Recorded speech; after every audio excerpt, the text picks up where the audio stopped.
हाँ यार कितना टाइम हो गया अभी तक नहीं आया, रात हो गई है अब्दुल्ला अभी तक भी नहीं आया। वो आ गया। अस्सलाम वालेकुम।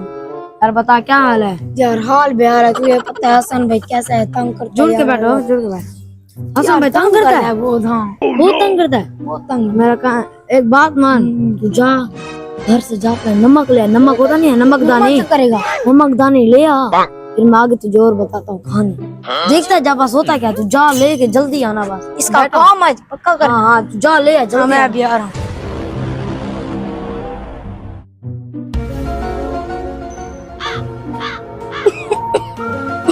हाँ यार आ गया।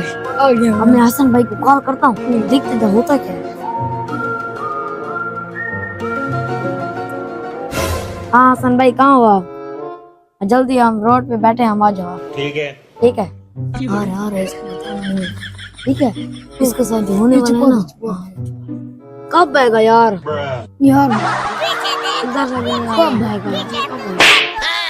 यार देख फिर से मजाक कर दिया यार। मजाक नहीं करो अब इसके साथ। हाँ तो जाओ। और भाई सुनाओ। मैं एक ऐसी चीज जो लाया हूँ ना। मेरे लिए? हाँ आपके है? लिए, बिल्कुल तू भी? आपके लिए। हाँ अच्छा क्या है? वो एक नमक है, नमक अच्छा एक चीज है, उसे चाटने से बंदा गायब हो जाता है।